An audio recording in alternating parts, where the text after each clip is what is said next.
I want to welcome April Hepokoski. She is from Zero Waste Duluth. She's a contributing author to a new book called Zero Waste Kids that we have in the library for you to borrow if you'd like. And she's going to talk to us today about zero waste living. So April, thank you for being here and take it away. Thank you so much. Can you hear me okay now? All right, that's great. Well, welcome everybody. Thank you so much for having me. I'm really happy to share in your Earth Day event. Yeah, my name is April Hepokoski. You can go ahead and switch the screen actually. I'm going to talk to you about zero waste living today, but first I want to tell you about how I got into living a zero waste lifestyle. So in 2014, I was diagnosed with two really debilitating conditions called SIBO, that's small intestinal bacteria overgrowth, which made me nauseous pretty much 24/7. It made me really sick. And I was also diagnosed with endometriosis, which in short is kind of like a hormone. It was something to do with my hormones being imbalanced, and it caused significant pain every single month. Where I would even get cysts bursting, and yeah, it was very, very painful. And so I went to the doctor after getting those diagnoses, and I was asking about different treatments for them. And for SIBO, they had told me that I could be on antibiotics, 2 weeks off, 2 weeks on for potentially the rest of my life. Which is really a significant thing to do to your body. And then for endometriosis, my options were either to be on hormone pills daily or to have organs removed from my body through a hysterectomy. And none of these options seemed viable to me. I didn't want to be on antibiotics long-term like that. I didn't want to have surgery to have a hysterectomy. I wasn't sure if I'd want to have children or not at that point still. So that wasn't something I was interested in. And so I had asked if there were more natural treatments that I could do. And the answer that they told me was the catalyst to a whole lifestyle change. They told me that there were none. There were no natural treatments. And that really got me fired up, to say the least. And I ended up leaving the office with no treatments in hand and just my will to be able to find something for myself that didn't include those really significant treatments. So I started researching on just through reading and reading research articles. And I found that plastic, when it's wrapped around our food, certain plastics anyway, can leach a chemical in our food that can mimic the hormone estrogen. So if you're like drinking out of plastic bottles, or if you are eating food that's wrapped in plastic, or if you're microwaving things in plastic, or storing food in your fridge in plastic, depending on the plastic, there are these different plasticizers and things. And when that chemical can go on in your food and you eat it, then it can start to cause hormone imbalances. And that was a main contributor, that estrogen levels in my body, to my endometriosis. And so I started looking into, how do I avoid plastic around my food? Everywhere I look, there's in my pantry, in my fridge, if I go to the grocery store, everything's wrapped in plastic. And so I started looking into how to buy things more package free. And that's how I became more aware of the zero waste lifestyle. You can go ahead and change the slide. And so, yeah, I started just buying things then without the plastic packaging. And so you can see in this picture here that I started doing community work because I live in Duluth, and I live really close to Lake Superior here, and I like to go there for a swim. And every day,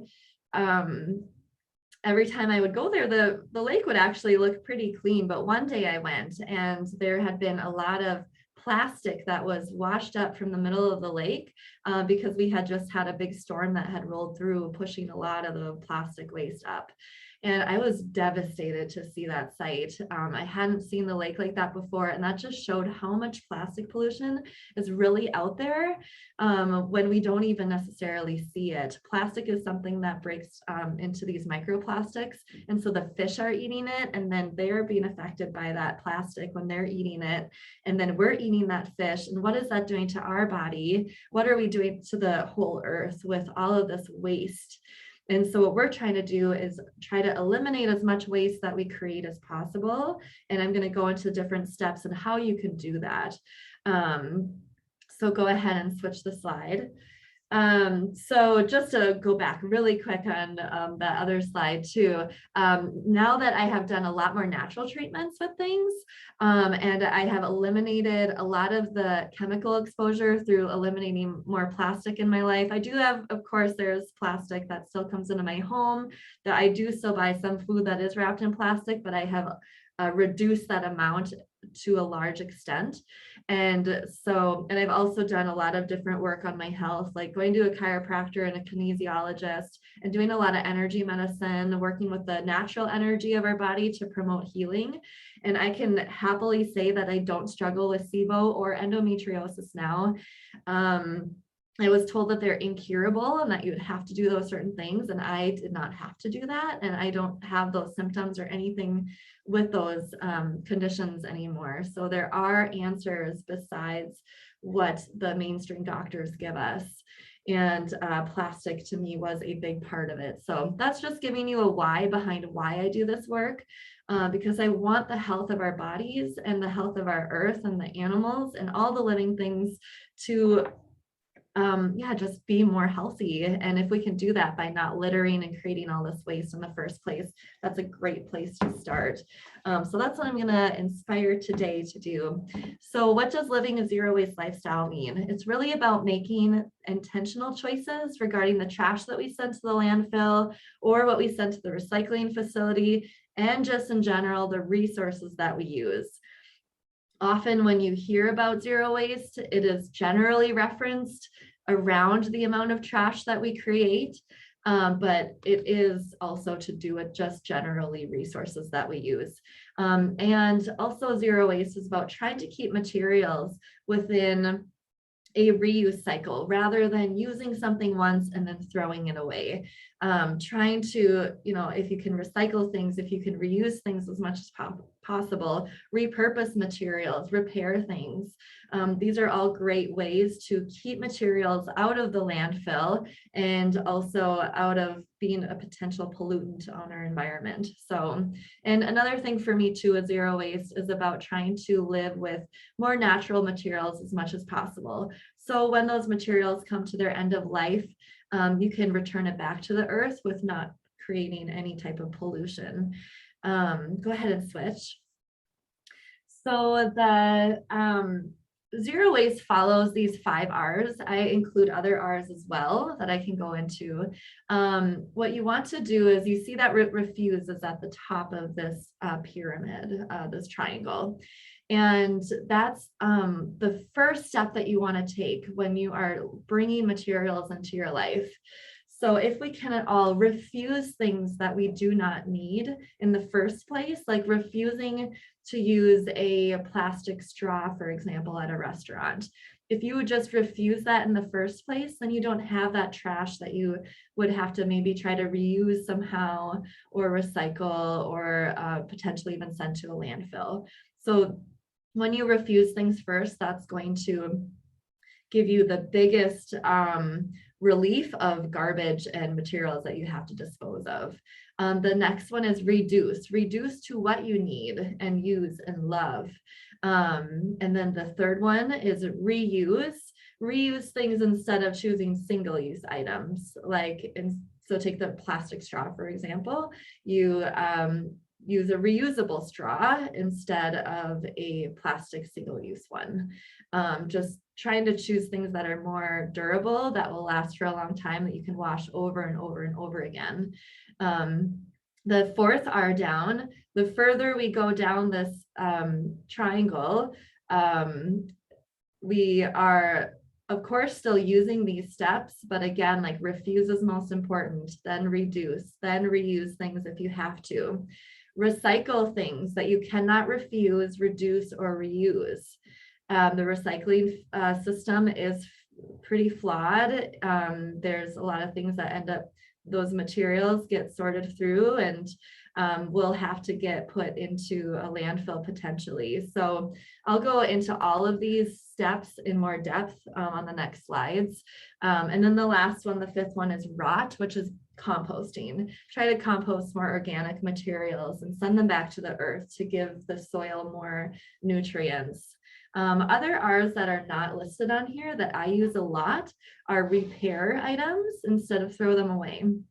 And another one is repurpose materials that you can't refuse, reduce, reuse, recycle. So yeah, you can go ahead and switch. So the first are refuse. Refuse what you do not need. Again, I've been talking about that plastic straw. Go ahead and switch the next slide, actually. Here's some more examples. So when I go out to eat, I love to eat sushi. And so I like to bring my own reusable chopsticks that I have from home. And so then I don't have to take their wooden chopsticks from the restaurant.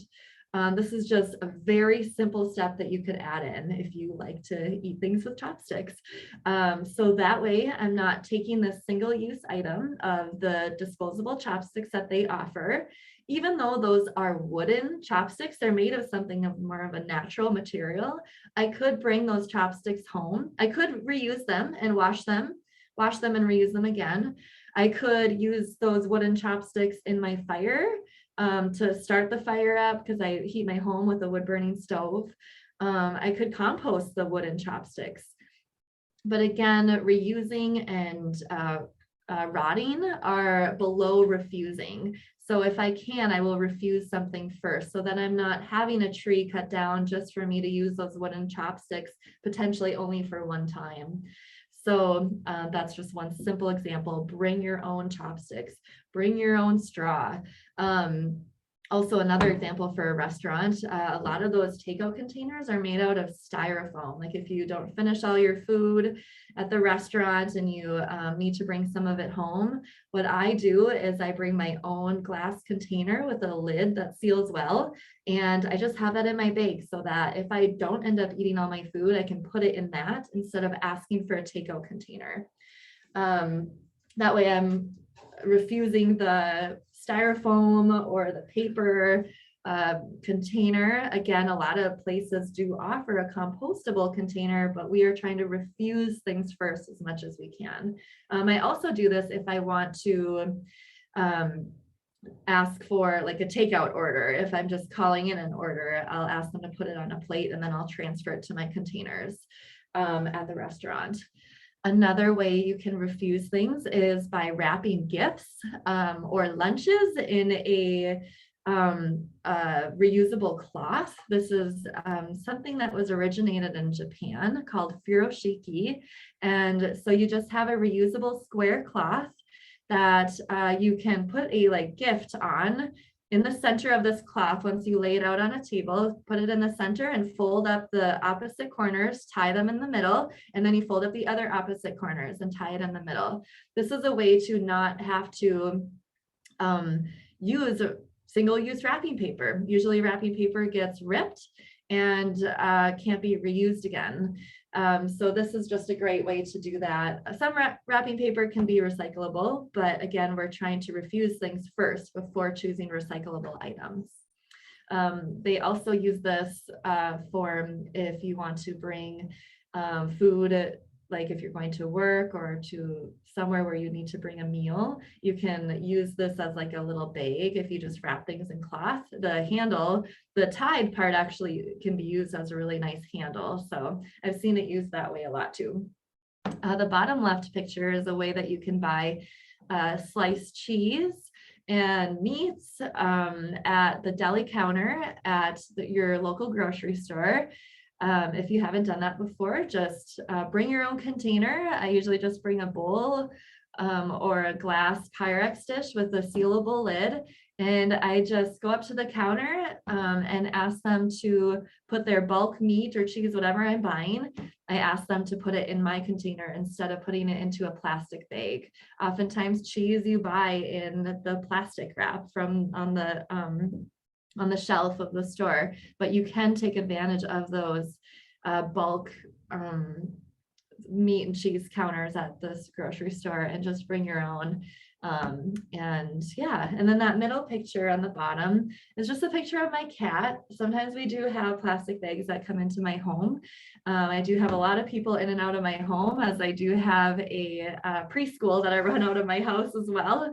So yeah, things do tend to come into my home. And one day there was a plastic bag on the floor, and my cat Daisy really loves playing in plastic bags. And I came inside and she was tightly wrapped up into this bag where she was not able to get out by herself. And it just showed me such an example for what's happening with the animals, with the litter out in our environment. When a plastic bag gets blown down the street, what's happening to it? What kind of animal is getting wrapped up in it? Are they able to get out? I'm sure a lot of us have seen these different videos of animals getting stuck in tires, or the straw stuck up the sea turtle's nose. So this was just an example of something that happened within my own home, even when I'm trying to live a zero waste lifestyle. And then you can go ahead and change. Some other examples for refusing packaging, refusing that plastic, refusing single-use items in general. If you have a co-op, co-ops are often great places to find things in bulk. So bulk is where they have like a big jug. If you look at the left top picture, those are soaps that I bought at my local co-op here in Duluth. I just brought my own jar with a lid, and they have these big bulk jugs of soap there that you can just fill up your own container with. And I'll go more into details of how to shop in the bulk section more later. But that's one way that you can buy laundry detergent, conditioner, lotions, shampoos, hand soap. There's a lot of different things you can buy with your own jar from home in the bulk section. Another way is looking at materials that are more natural that you can use on your body. So before I found out about what was causing my really bad dry skin, I mean, I got horrible dry skin, and I didn't realize for a long time that it was actually because of a severe nickel allergy. I was reacting to the nickel in food. And so I had to use lotion quite a bit on my hands because they would crack so much and get really dry. And when I was trying to heal my body, our skin soaks in all these different toxins and chemicals that we put on it. If you have, even just added fragrances to your lotions, that can cause problems within your body. And so I tried to go with more natural things. And so that picture on the top middle is of coconut oil that I just used as lotion on my body. It's a food product. I would be able to eat that with no problem. And so I knew that putting it on my body, on my skin, if I soaked in whatever it was that was on it, I knew that was okay for my body to take in. So that was just another way to reduce chemical exposure. But again, if you do like to use lotion, you can go to a bulk store and get that with your own container rather than buying lotion in a smaller plastic container that you may have to then recycle or potentially send to a landfill, depending on what it's made out of and where you can recycle it at. The bottom left picture is a way that you can buy toilet paper without getting it in plastic wrap. So you can just buy them in these individually wrapped paper. That's usually what I do. I run a preschool out of my home, like I had said, and we go through quite a bit of toilet paper. So that's one way that I just am able to refuse the plastic wrapped around toilet paper. Me personally, often what I do, I don't even use toilet paper at all. I use something called a family cloth, which is like a 4-inch square of cotton. I actually just make them out of old ripped t-shirts and sweaters that I can't wear anymore. I just cut out these cloths and I use those as a replacement, a reusable replacement for toilet paper. If you're not as interested in going that far yet, I know some people aren't, try to go for toilet paper that's not at least wrapped in plastic. You could even go as far as picking your own leaves for toilet paper. There are some really nice soft leaves out there, actually. There's the mullein plant. I actually picked that and use that as toilet paper as well in my composting toilet. So you can go as simple or as far as you'd like to take this, but just get creative and have fun with it, and just take it a little step at a time. So yeah, and then the middle picture on the bottom is a way that you can avoid throwing those more disposable pens away. You know, most of the time our pens are just made out of plastic, and you can write with them till they run out and you can't refill them again. So you have to throw them in the garbage. And so you can get a fountain pen that you can refill over and over and over again. So you're not throwing away that plastic. You could just use a simple pencil as well.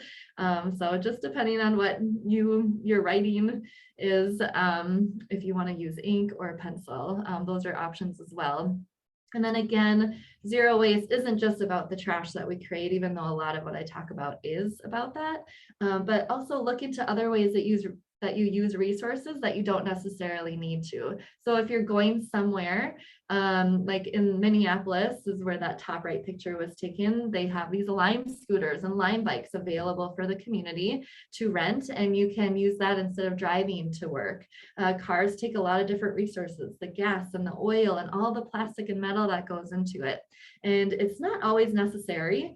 The bottom right picture is me a couple of summers ago. I had challenged myself to bike anywhere that was within 10 miles that I needed to go. And so that was a great way for me to get healthier in my body, to get more exercise. I'm not one that really actually likes to exercise as much.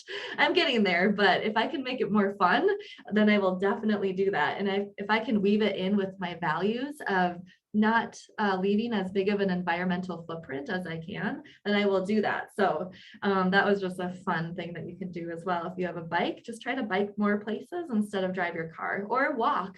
I've even heard of people swimming to work if they live on a river and they work down the river. It's like you can do so many different things. So go ahead and switch it. The next R is reduce. So you want to reduce to what you need, use, and love. We live in a highly consumeristic society, and we just have a very high consumptive mindset. One study found that we see roughly 5,000 ads per day. So it's no wonder that we are constantly wanting more and more and more and buying more and more and more. When we buy more, we are asking more of the earth's resources. And we're creating more things in our life that could potentially break, that we'd have to repair or recycle or repurpose or possibly throw out to the landfill. So if we can, try to create a less consumptive mindset. One way that's great to do that is just have gratitude for what you have already. Say you buy some spaghetti sauce in a glass jar.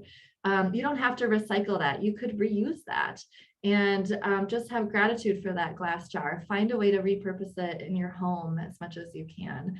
Often I do that in my preschool. I save all of our glass jars actually that I have that come in. And I like right now, one of my cupboards is full of glass jars, and I'm saving them for Mother's Day. The children are going to go out and pick wildflowers for their mothers, and each of them can have a glass jar to have as a vase. So that's just one simple way that I do that, and I have gratitude for these things that are coming into my life. That way I don't have to go out and buy glass jars to use or glass vases to use. I'm just using what I have already. I also like to just live a more minimalist lifestyle. So I live in like 1,000 square foot home, not super big, and most of my home is actually set up as a preschool. So I live really tiny. Most of my personal stuff is just in my one bedroom. And if you can just look around your home, this is actually a great time to do it because it's springtime.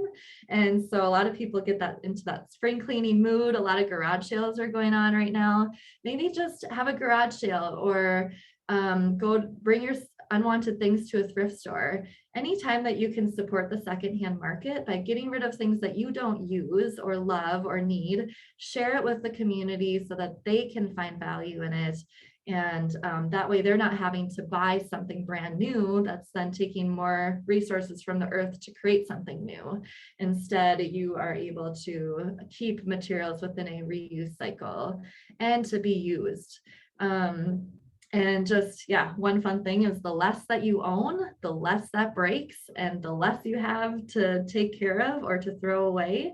And it's the less you own, I have found in my personal life that I take care of things better when I have less items in my life, because I don't just replace it right away or have a bunch of other things that can work in its place. I really want to take care of and value the things that I own. Go ahead and switch it. The next R is reuse. So reuse things that you can't refuse and you can't reduce. Of course, there are going to be things in our life that we need. And so if we can choose things that are reusable as much as we can, that is the best thing to do. So here are some examples from my home. I use a safety razor. It's made out of all stainless steel. And all you have to do is replace the blade. This brand Albatross is a great one. They actually take back used blades and they upcycle it for you. This one came because I was inspired to do this because before I switched to a safety razor, I actually was using the plastic ones where you have to switch out the entire head of the razor. And every time I went to the store, I found that when I brought home the new razor heads, they wouldn't fit on the handle. So I had to buy a brand new handle again too. So that didn't even feel that reusable. And maybe I was just doing it wrong, but I was getting the same brand and the same stuff. And it seemed like they were just changing that mechanism enough where it wouldn't fit and you'd have to spend more money with their company to do that. And that was not something I was interested in doing. It didn't feel reusable at all. So this is a much better option for me. I can just switch out the blade. It might take you a little bit to get used to it, but I really like it. It works really great. And so, yeah, that's just one example. The middle left picture is just of reusable napkins. A lot of napkins you could just buy as like a brown napkin. You could compost it after. But again, we're looking at not using single-use items. We're looking at things that we can reuse. So if you can have a cloth napkin instead of a single-use napkin, then you can wash it and reuse it again. The bottom left picture is of the cloth bags that I use at the bulk section at the grocery store. So you might see at like Super One or Co-op or whatever grocery store you have around you. There are those bulk bins on the wall, like those like plastic bins that you can get you can get a bag. Usually they offer like a paper bag or a plastic bag that they offer that you take and fill up, but you can actually bring in your own bag. If you don't know if your grocery store would allow that, just ask the question and see what they say. But that's what I do. I bring my own cloth bag to the bulk area. You can buy nuts and seeds and flowers and teas, dried fruit, cereal, little granola bars even, all without the plastic garbage that comes with it. And yeah, so that's a fun way to do it. You can also buy bread from the local bakery that way. You just buy a loaf of bread. And the right middle picture is actually just a sneak peek into my pantry. This is how I store a lot of these bulk foods that I buy without the packaging. I put them in glass jars. Sometimes I'll leave them in a cloth bag, but oftentimes I'll transfer them to a glass jar so they stay fresh longer. It's sealed more tightly. And that top right picture is what we call a zero waste travel kit. So this is something that I like to keep in my car. And I often keep components of this in my purse wherever I go. There is a tote bag first, in case you go do a if you're in town and you just have to go on a whim to the store, you'll have this stuff available to you. So you don't have to, when you get to the register, when you're checking out, to take one of their paper or plastic bags. Instead, you have your reusable bag ready to go that you can put all your stuff in. Again, we're trying to refuse things. And when we do need something, we're trying to pick reusable items as much as possible. This travel kit also has a couple mason jars with lids on it, a Pyrex container with a lid. It has a reusable plate, bowl, fork, spoon, knife, napkin, chopsticks, straw, in case I'm going to some type of event that's serving food. And oftentimes that food is served on disposable plates. And so if I can just bring my own plate or my own bowl and my own fork, so I don't have to take the plastic fork that they're offering, then I'm refusing that stuff and I'm choosing reusable instead. And then also there's those cloth bags as well, in case I need to do a quick run to the bulk area to get some groceries for the night. Go ahead and switch that. Okay, so how do you shop in the bulk section? Depending on where you are, it might be a little bit different, but here's how I do it. First, what you want to do, you want to weigh your empty container. So if you're bringing a jar, say you're buying maple syrup or honey or oil or shampoo or something, you're going to want a jar instead of a bag, of course, because it's a liquid. And so what's pictured here is my cloth bag. They will usually have a scale at the store that you can put your jar or your bag onto. You want to put it on there before you put anything in it. So put your empty container on the scale and get the tare weight. That's what that's called. It's just the weight of your container, so that at the register, they're not going to charge you for the weight of your container as well. Because when you shop in the bulk section, they're charging you by the weight of the food. So you don't want to be charged for this heavy jar that you're bringing in. You only want to be charged for what's in it. So the tare weight's important. So write that on there. This bag was 0.04. So that's what I put on the bag. And then when you fill up the bag, you'll want to look at what the PLU number is on the bulk bin that you're getting it from. So in my bag here are some cashews. And so the PLU number was 575 on that bin. So I just wrote down that number on the bin or on the bag so that they could identify what was inside of my bag. And that's all you have to do. You just bring that to the register, and usually I just make it very apparent to them, the numbers that are on the bag, so they know what's in it and how much to take off for the tare weight. And yeah, that's just a great way to avoid having to use a paper or a plastic bag that you would then have to try to recycle or reuse. So yeah, you can go ahead and switch. So this is a typical grocery haul for me. This is how I normally buy my food. So you can see there's almost zero packaging here that's not reusable. I did have to get one thing where I ran out of bags and containers. And so you can see on the left there by the bananas, there's one paper bag that I put some food in where I ran out of bags. So I will try to choose paper over plastic when I can. Just because I'm trying to eliminate that exposure as much as I can. But as you can see, all this produce I did not put into a plastic bag at the produce section. I just put it loose in my cart. That's one way that you can refuse the plastic bag. Also, I bought meat from the Super One deli counter. There was some Lake Superior trout that I was able to get. I love to get local when I can to help reduce the amount of transportation usage that would come from shipping food from far away. And then you can see there's peanut butter on the right side in a jar. I was able to buy that in bulk. The co-op here has a machine that actually turns the peanuts straight into peanut butter. There's mushrooms in the bag, there's green beans and Brussels sprouts and lettuce, and there's so much stuff that you can buy in bulk. You just have to look at wherever you are and what they offer. Each place will be different. And then in the back, you can see there's a milk jug. It's like the old-fashioned way of buying milk. You get it in this glass jug that you can return back to the store. And then the company takes it back and sanitizes it again. So this jug can be reused over and over and over again. Instead of sending this glass jug to the recycling facility, So we're just trying to avoid having to recycle things too, if we can reuse them first. So if you do have that available in your area, usually what they'll do in that situation is a deposit system. So when you buy this jug of milk, you're gonna pay some amount, it's usually a very small amount, extra.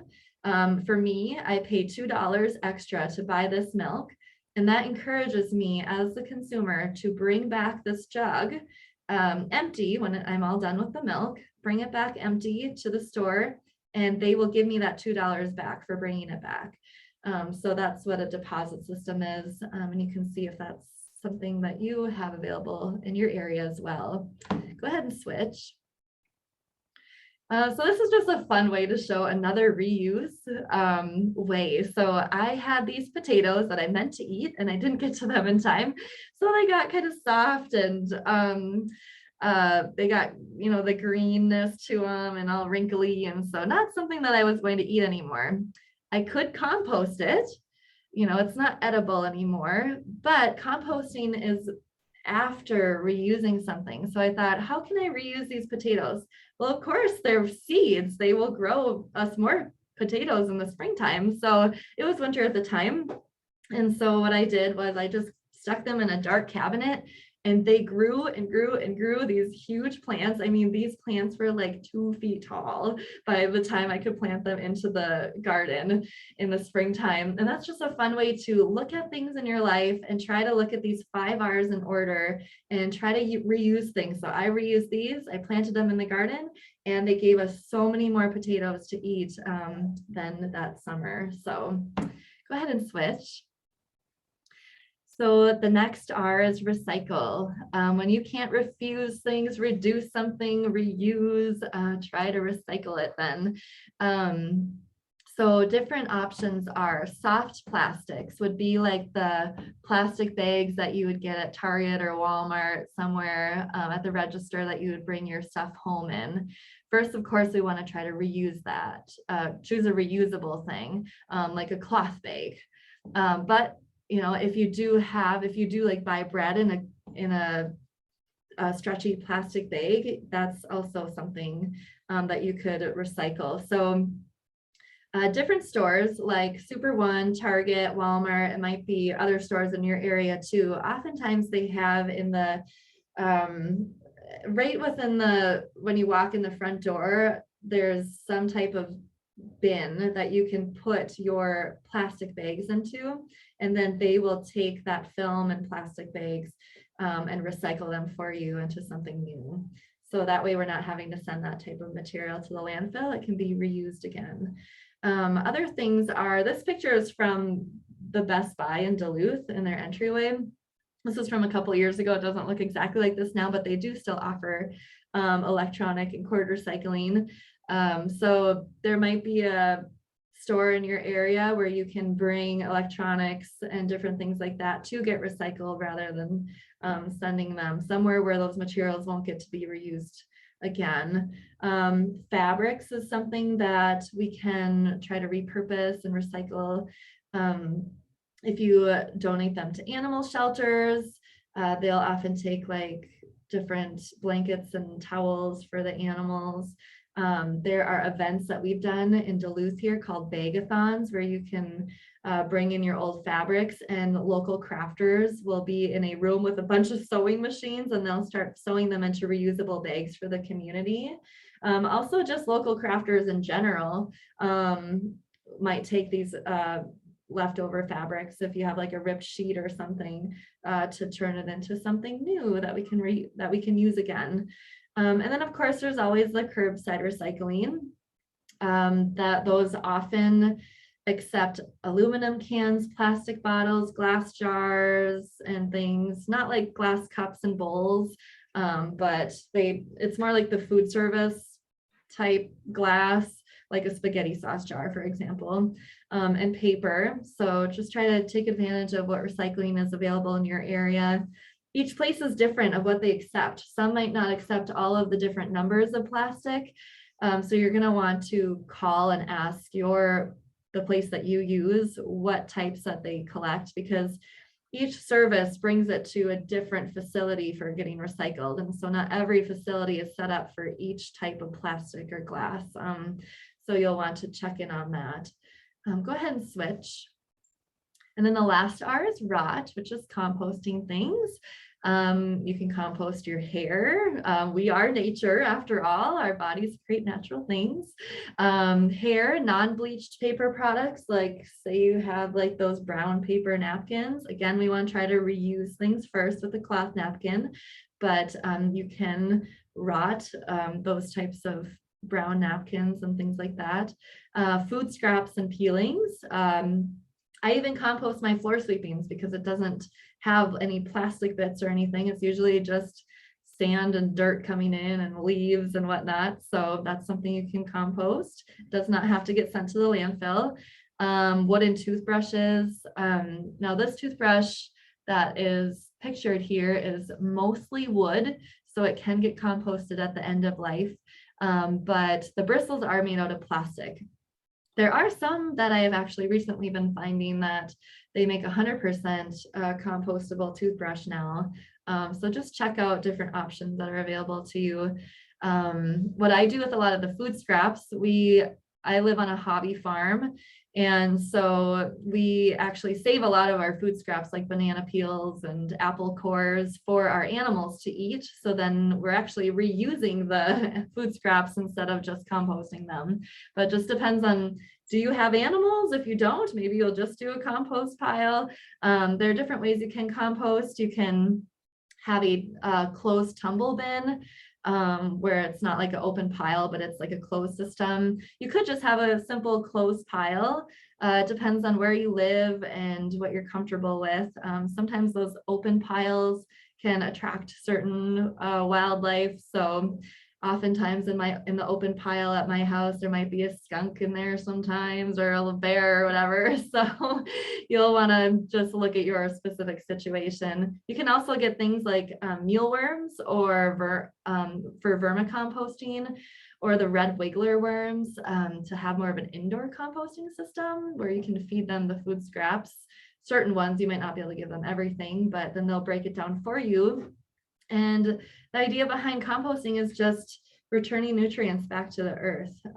So yeah, and not sending it to a landfill where there's not oxygen really in the landfill. And so it doesn't break down as we would see in a compost.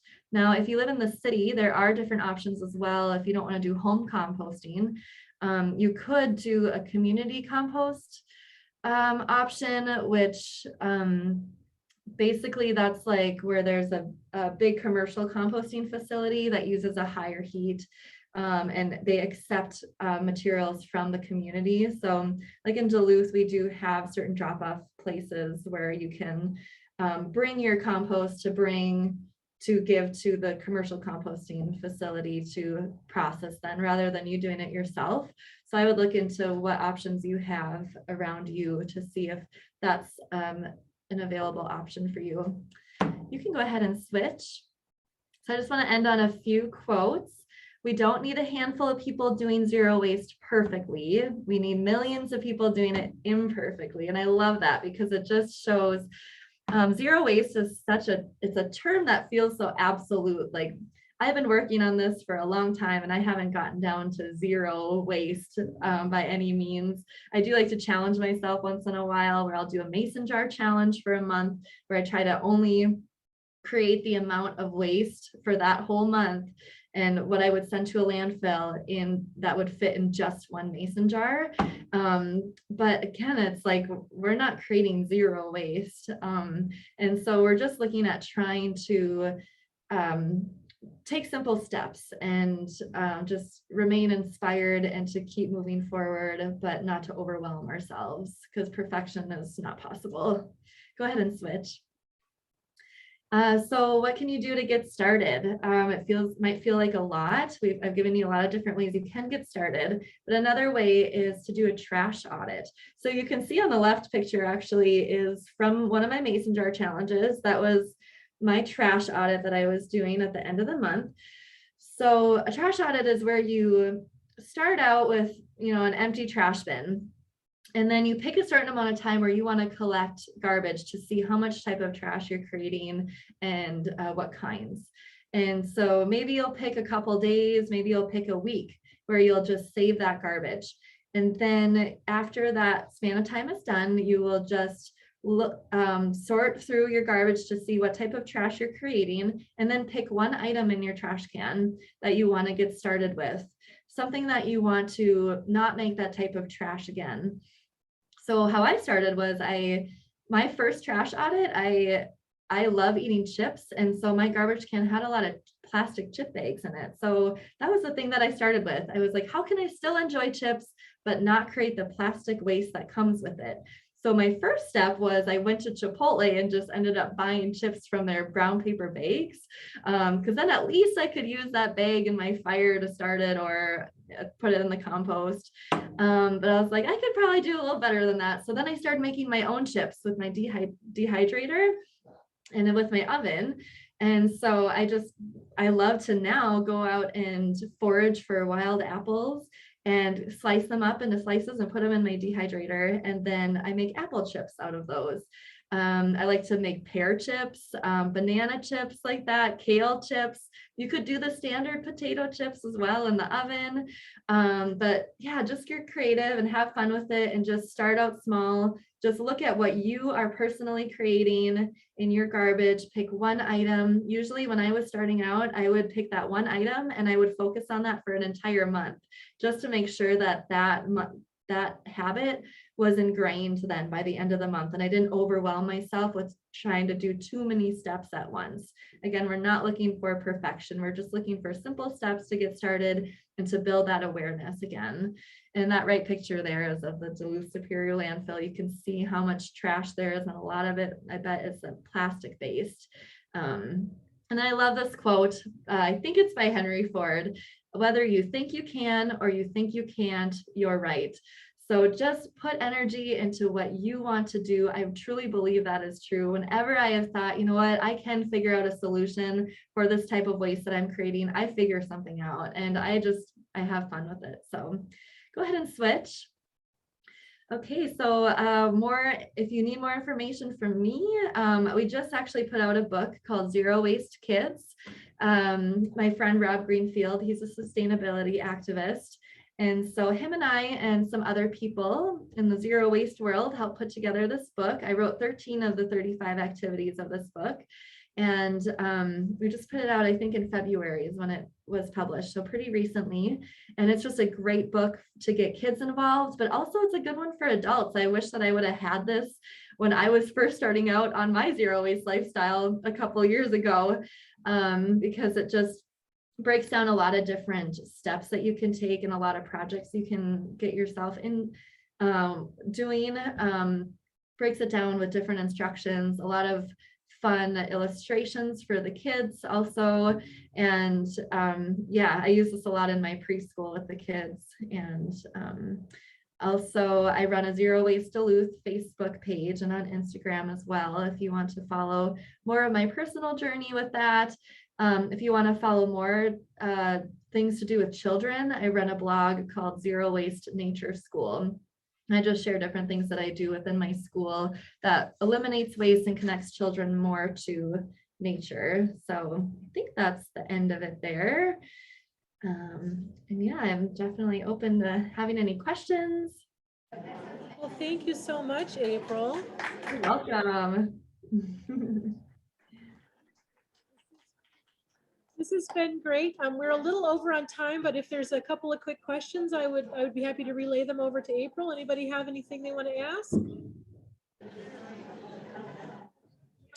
Okay, I'm not seeing any hands jumping up, so since we're a little over time, I'm gonna say goodbye. But I'll encourage everybody to follow April's Facebook or Instagram feeds. She does post a lot of fun things on there. Oh yeah, I could use the microphone so you guys in the room could hear me better too. Yeah, do follow April on Zero Waste Duluth. And we do have a copy of Zero Waste Kids in the library, so you can check that out from us, or you can purchase it online as well. So April, thanks again for being here today. We really appreciate it. And happy day after Earth Day. You're welcome. Thank you for having me. Bye, everybody.